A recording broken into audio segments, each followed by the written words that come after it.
guys, my name is JessiMew, and welcome back to the Frostbite tribe. In the last episode, the future of our tribe was not only saved by the birth of 2 more males, but we also made contact with our very first balanced bear. Avalanche is the brave soul standing right next to Freckles the balance bear. We named her Freckles to give her a little bit of a less imposing name, so our tribe would be confident to potentially slay her. She will give us a ton of meat if we do manage to take her down, but she still has 71 days left on her lifespan, so it's definitely going to be a very, very long struggle to do so. And we're already running out of food. We have 21 members of the tribe and only 78 pieces of food left. So now it is time for us to try to figure out who is going to be leaving the tribe, who is going to move on to find their own food in their own home. And I think honestly, now that Corella and Ruby's mentor have just passed away, they might be willing to do just that. They might be willing to venture off on their own. Maybe they'll even go to a brand new island together and try to find a place to settle down and start their own families. So what we're going to need to do in order to technically banish them is turn them into omegas. So we'll change both of their ranks to omegas here, and then we'll have to bring our alpha, which of course is Snowdrop. She's the alpha of this side of the island. She's going to have to come down to both of these creatures and essentially tell them to pack up and leave. So let's very carefully maneuver her way to the shore. We'll have Ruby sneak around Corella so she can sit right next to Snowdrop, and then we'll have Corella face the other side, and they can tell Snowdrop that they're looking to potentially broaden their horizons. So I've never actually used the banish option before. I'm not quite sure what we're in store for. I would assume that they're probably just going to wander the mountainside until they get too old and pass away. They might potentially steal some of our food as well, so we'll have to keep an eye on that. But hopefully they're going to stay far enough away that they won't bother our own tribe in our efforts to find our own sources of food. So goodbye, little Ruby. We are going to banish you away. Oh my goodness, that's kind of sad though to watch her leave so fast. We know that we're not doing this out of malice. It's only because we desperately need to keep our food supplies high, but it is still a little bit sad to see them leaving. I guess they are just going to say goodbye to their families one last time. They look like they're waving too. How adorable is that? So hopefully they're not going to be too much of a nuisance now that we have left them behind, but I am going to keep a very, very close eye on that. So as far as our situation with Goji goes, he's one of the males that was born in the last episode, and he does have the digging trunk, which is excellent because now we should be able to breed him with some of our females with a digging trunk and hopefully get some more digging trunked creatures to find all of those tasty roots. The only thing is, the only creature with the digging trunk in their genetics that would be a safe match with his immunity genes is Snowdrop herself. Luckily, I do think that she will be alive long enough to have some babies with him once he grows up. So I think that's probably what we'll do, and just in time too, because it turns out that Copper is on his very last day. This is his last day to spend with all of his children, his entire brood. He has tons of children here, and maybe that's actually why these two are sticking by him, because they want to see their father pass away peacefully with all of his kids. I think I would like to move him off of his throne though, so that we can have his mate Ko-Enai sit right on top. That way she can keep watch over all of their children too, since he's just about to pass away. It wouldn't really do him any good to stay there. He could, however, continue shoveling out this pathway of snow for them. There we go. And these guys are just scooting all over the place. I mean, honestly, if they want to shovel out some snow, I wouldn't complain. That would be very, very helpful. Even though you're not part of our tribe anymore, it would definitely help us out. Now, Amethyst and Nettle, they're both old enough to possibly move away from the nest. Amethyst is also hardy enough that we shouldn't have to worry too much about her freezing, even though Flurry up here, oddly enough, did have a little bit of trouble in the last episode. That's why she's sitting inside these hot springs right now, because she was actually getting a little bit too cold. We could probably move her away from it now though and make a little bit of a pathway for all of these creatures. We'll connect these two areas in case anyone has to escape, because of course the bear is looming right over on the other side. This gives her a good chance to meet some of the new little babies too. Fawn, of course, who seems like she's going to be the only one carrying these horns. Unfortunately, we were never able to find another mate for Anala outside of Kiro, so I guess Fawn is going to have to be the one to carry that trait on in her babies, even though her genetics are a little bit of a mix. She has the blind eyes, she has the crippled paw, and she does have some slightly lower fertility than many of her pack mates, so she's not the best creature to breed, but she's kind of our only choice right now. Let's scoot Anala down here though, just to make some more little pathways in the snow for us. You guys are trapped by the snow, aren't you? Ruby's over here, but where on earth did little Corella go? She may have actually found a way to get out of here. Maybe she went down the shore or something. I'm not sure. I'm sure she is enjoying her time, stretching her legs, enjoying all of the freedom of wandering on her own. I think we will have Amethyst and Nettle try to find some food though. If they could maybe sniff out some bunnies?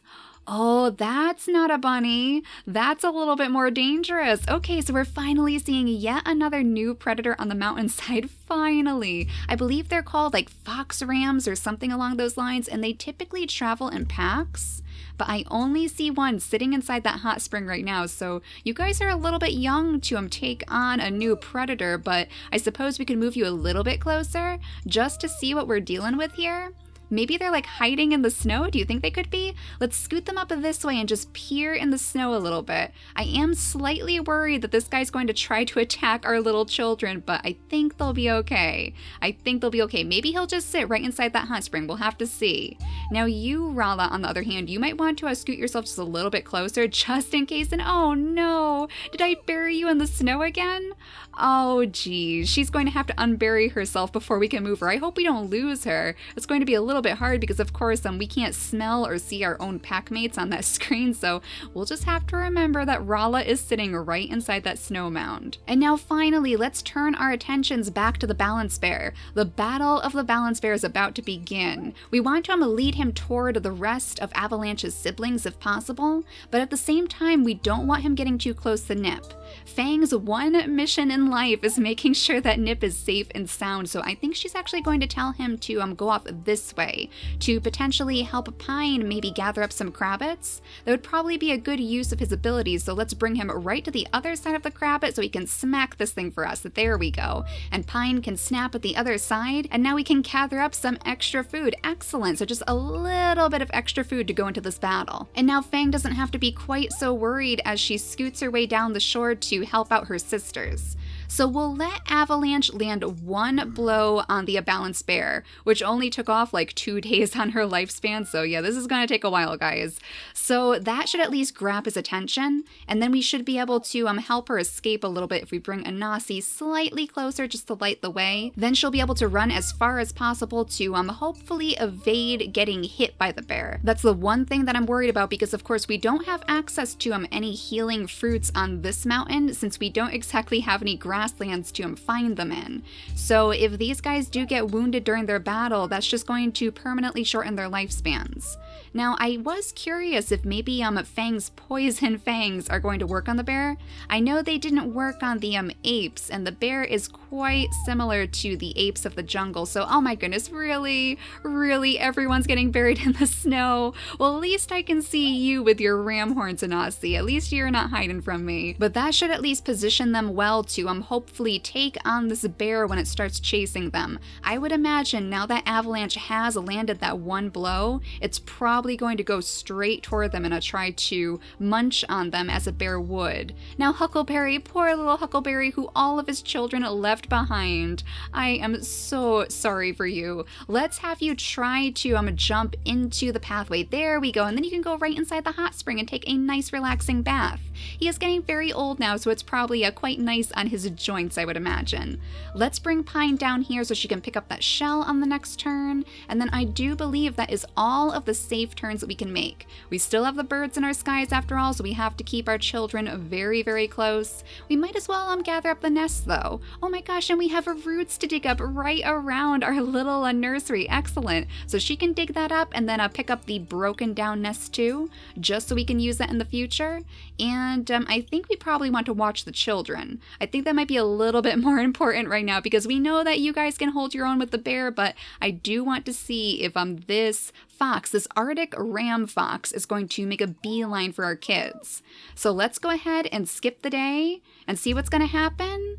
It seems to have moved around them, but it's going straight toward the rest of our tribe. And just as Copper passes away too, that is not the sort of thing that he would want to see right before he passes, but at least his children are very, very strong, so we should be able to take care of these guys. And for that matter, about half of its lifespan is already wasted away, so we only have to hit him for 9 points worth of damage. Let's have Nettle use her 1 turn. She only has 1 turn because she's getting very, very cold out here. And then Amethyst, who is also a little bit chilly. It must be particularly cold because it's snowing, I guess. Like I said, I thought the 3 was enough, but it seems like it's too cold on this mountain for creatures with the big body. But if we bring her down here, then we can land another hit on this guy. And there's only 2 days remaining, so somebody should be able to take him out pretty easily. Now we can't move Koanais until somebody comes up to protect the babies, so Snowdrop can scoot right up here. There we go, that should keep them all safe.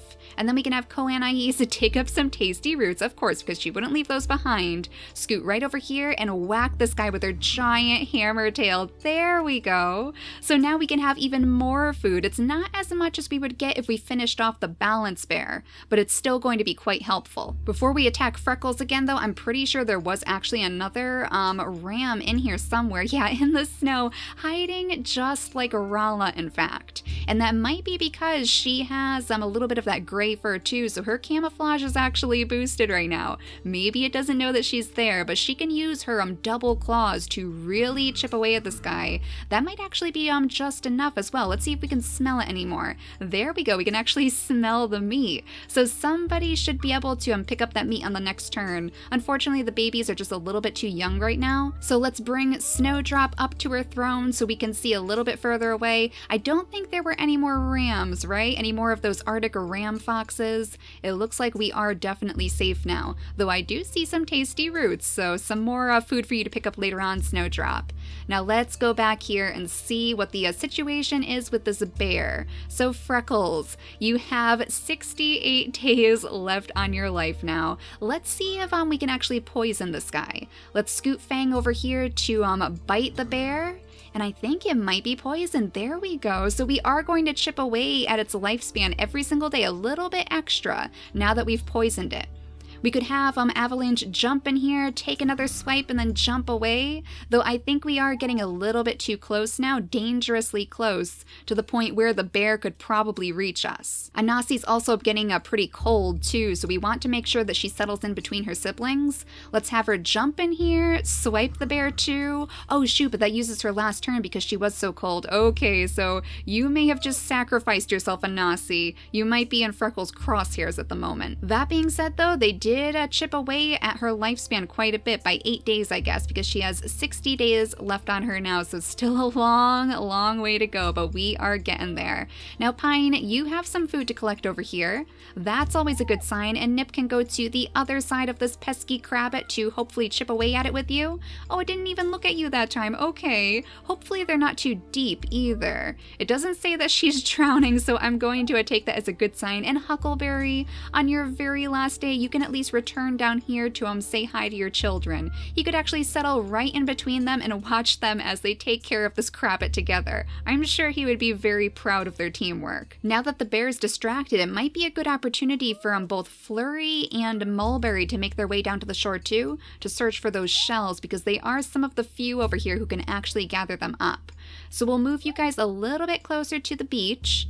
Mulberry should be able to sniff around potentially and listen, there we go, for those shells. Listen for the shells in the water. It sounds a little bit strange, but it does appear to work. Now there's a leech over here that we'll have to keep our eye on, but more importantly, it looks like Goji has grown his second gem, so we don't need to worry about him as much anymore. We could actually gather up the nest that he was born in, and then we should probably start making our pathways toward the other territory over here, because we definitely want Snowdrop to be able to meet up with him as soon as possible.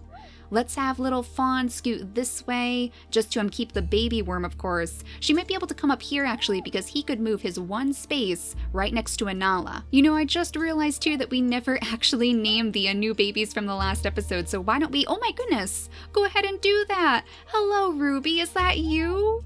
Oh my gosh, I am going to love this, in all honesty, just seeing our old pack mates pop up in random places like this. So Ruby was feeling a little bit cold, a little bit frozen out here, and she wanted to come say hi. I still wonder where Corella ran off to. She seems to have gone off in a completely different direction as Ruby, so maybe they got separated during the storm?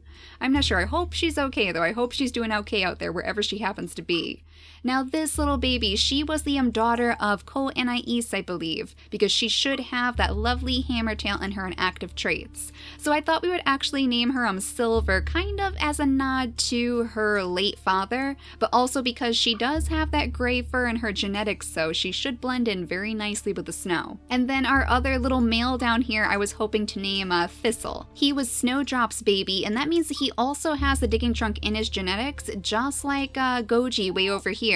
So he might also be particularly helpful as we're trying to pair off these creatures so we can get more of those digging trunks on them. But I think that might be just about it for turns, right? Let's go way over here. We just have Pine with her one turn, but we want her to stay next to those Crabbits anyway. So yeah, I think we are done with our turns. We'll just have to skip right over here to keep a very close eye on this situation. I have a feeling that Freckles is probably going to go after Anasi, but let's see what the bear decides to do. Oh yes, she definitely hit you, and you're bleeding too. I did see that Freckles did actually take a little bit of damage from the poison though, so that's a very good thing. Yeah, you lost 2 days worth of your lifespan thanks to the bleeding, but she doesn't have hemophilia? That's what I was worried about. If we have these creatures with the hemophilia genes, then we might have a bit of a situation on our hands if they do get clobbered by the bears. But as long as we have somebody lick her wounds, then she'll be just fine. We could actually have her slice at the bear one more time, and let's do another one for good measure too, because then she can go all the way over here and have, let's see, Avalanche lick her wounds. That would probably be a good idea because we want Fang with her ram horns and her big poison fangs to jump back in here and land another hit on the bear. So 48 days remaining. We are really doing a good job chipping away at this guy, but like I said, it is going to take such a long time. I guess Fang can move right back to where she was. Could we possibly have her move a little bit further away if Avalanche scoots over here instead? Let's see, no, she can still only get over here, so why don't we clear out a little bit of the snow so we have some more room to work with? But otherwise, our 3 brave warriors are going to spend the rest of the day just resting and waiting for that bear to make its next move. Now you guys, meanwhile, you're doing okay, right? Yeah, they're not drowning, so they aren't too deep in the water. And they did spend their father's very final day right by his side, so I'm sure they're feeling very happy right now. Let's move Nip out of the water if we can, and then let's see if we can find any more shells. There we go, there's another shell. Excellent, so just a little bit more food. And speaking of which, we do have all of this food on the other side of the island to collect, I think. Where did it go? There we go. It's kind of buried in the snow right now, so we don't want to lose track of it.